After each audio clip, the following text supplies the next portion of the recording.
What's going on, guys? It's GBP baby. Welcome back to another video. I hope everybody's doing well, and let's dive straight into things. Hopefully you watched yesterday's video. If not, go check it out.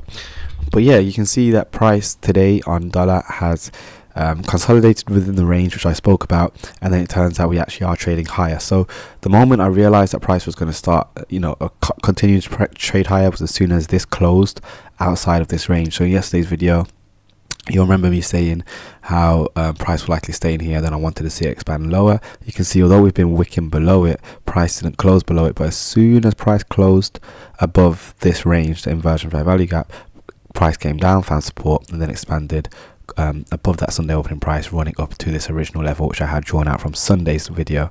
So it looks like price is on its way up towards our gap which I spoke about. So moving into tomorrow, I do want to see if we can continue to maybe run out these highs here and this high here and start to actually try and fill this gap I was talking about. But let's go take a look at the daily, and you'll see we have an up close, and again this is the gap I was talking about that I want to see price eventually trade up into. So now it's just a matter to see if we can get another up close day with us running up into it. Now it is quite a stretch, so I'm not expecting the most, and obviously our first level or point of call would be the 25% level off this massive range which I'm speaking about anyway, which would be right here. So I need to see if price can reach here first, and then once it's reached there, depending on how price is looking, I'll then be able to judge and see, okay, if we can reach that 25% level, do you think we can see price reach that 50% level where we also have a gap between this low and this high? So there's a few stages I want to see price trade to, but it's all a matter of seeing if we can see continued support. But the fact that we've traded and closed so aggressively above that Sunday opening price is suggesting to me that we are likely to see price continue to rally. And on the 15-minute, you can also see the way that price has found support here, left quite aggressively too, and it seems like we're obviously in a buy trend. And then in terms of where it's going to, we have buy stops residing above here, and again that massive gap which I originally wanted to see price trade to. So moving into tomorrow, I'm looking to see if this breaker, this is a low, high, lower low, I'm looking at this up close candle which is also the Sunday opening price. I'm looking to see if this can now hold support. So the same way I was looking at this range, I'm now simply looking at this range, and this would be the lowest that I want to look at. That 50% level is Sunday opening price. This is the lowest I want to see price trade for me to remain bullish, with the expectation for price to reach that gap in the premium, especially once it's reached this 25% level first. Now this is 25% level, the 25% level, sorry, off the monthly. Is it monthly? Excuse me, not monthly. What is this red PD array? Off this bearish order block, sorry. So the 50% level was the highest I wanted to see price trade if you've watched Sunday's video, but we'll look more into that tomorrow. But overall, I'm expecting a continuation, ideally, to run out these buy stops above here, assuming we can stay above this Sunday opening price. So I hope that all makes sense. Pretty simple, but it's nice to see some expansion and us closing outside of ranges, which again is hinting to us that price is likely to continue with that, and then maybe we'll get a classic reversal on the Wednesday or Thursday to pull us back towards our original sell side liquidity targets.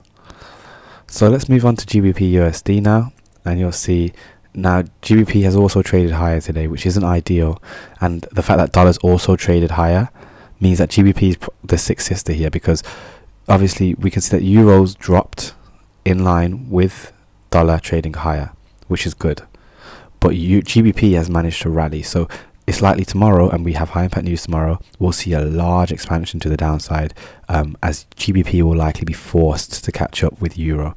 So I am, and what's interesting to see is, first of all, we traded to the top of this range. Let me see what range it is. I can't actually remember. I need to start marking these things out, guys. This is a weekly fair value gap, so price has managed to trade to the very top of it, which is interesting to see. And we also have a massive gap right here, which we're still staying in, volume is staying in.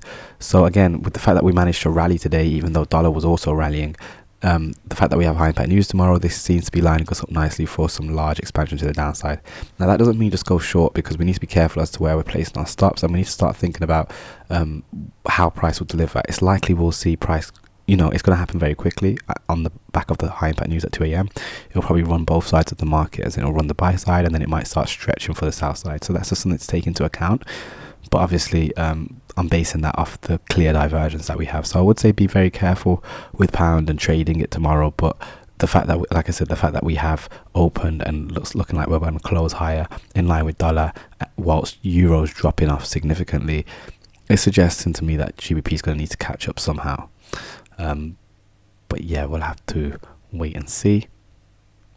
So that's everything on GBP. Again, I'm looking now at that Tuesday low and that Monday low, and for us to get back below back below this Sunday opening price ideally, and the only way it's going to do that is if we do witness a reversal off the back of high impact news. So that would be ideal at 2 a.m, but obviously we're just going to have to wait and see. Now let's say the opposite happens and price does manage to expand higher. If it keeps running and we keep rallying into the buy side liquidity above here, we'll find that dollar is going to keep, we'll get into its reversal phase and it will start running into the sell stops, which is completely fine. But like I said, just the way that euro dives so aggressively to the south side in line with GBP rallying as well, and dollar rallying at the same time, GBP is the odd one out here, and GBP is the one with high impact news, which is why I want to see it drop. But yeah, we're just going to have to wait and see. And yeah, that's going to be everything on pound. I hope that will make sense. Very messy price action here, a lot of back and forth, a lot of consolidation. They're building in orders, probably on both sides of the market. As I was saying, they'll probably accumulate these buy stops if it runs the buy side and then reverse on the back of it, assuming that dollar is wanting to remain bullish and take out these buy stops. But yeah, let's finish up on Euro USD. You'll see our price traded lower in line with dollar after running out some buy stops. And yeah, I'm looking for us to start trading down into this range. Let me double check what range this is. This is a gap from all the way back in February 2022, which is quite interesting, which is now acting as a bullish fair value gap. So if you remember me speaking on Sunday, I was saying this should act bullishly. So although we've traded to the top of it, technically it should act bullishly, meaning that we should be able to come off of it in a bullish fashion. Now it'll be interesting if that does happen, because that obviously means that dollar would also have to reverse on the back of that, which is completely possible. But I'm happy for price to penetrate it a little bit more, especially with the divergence that we're seeing. So we're going to allow for that. And again, we do have fair value gaps down here and the bullish order block right quite deep inside of it that I'm happy to see price potentially draw to. So I'm still remaining relatively bearish, but as far as I'm concerned, I'd like to think that price can continue to dig a little bit deeper, take out these sell stops, and then maybe reverse on the Wednesday or Thursday, because reversing off the back of it like this would be quite odd to me, especially the way it's slowing down and how much time it's spending below here. I don't think it's completely done. Similarly to dollar, but inverted, I'm looking at this high, low, higher high, so this down close candle, it's all dependent on this really. So long as price respects the 50% level off this down close candle, I'm happy to remain bearish with the expectation that it's going to trade down towards this order block that I was talking about. But if it does bypass that 50% level, as soon as it trades above it, whole different story. We're likely bullish. I'll be looking at these relative equal highs above here, very clean. I'll be looking at those relative equal highs and these highs. That's if it passes that 50% level, but so long as we're below it, I'm happy to expect us to trade down into this. Same as what I was saying on dollar, so long as this up close candle is remained respected at the 50% level, which is a Sunday opening price. So long as we stay above that, I'm happy to remain bullish with the expectation for now buy stops here and here. But as soon as we drop below it, whole different story, and I'll be looking at Monday sell stops and Tuesday sell stops. And then, like I said, GBP, I do want to see it catch up, as in I'm expecting it to expand largely and quickly to the south side, because you know what's it doing up here. So that's going to be everything, guys. I hope that will make sense. Don't forget to drop a like, drop a comment, smash subscribe, join the mailing list, join me over on Discord. All the links are in the description. Hope you found this insightful, and I'll catch you guys tomorrow. Peace.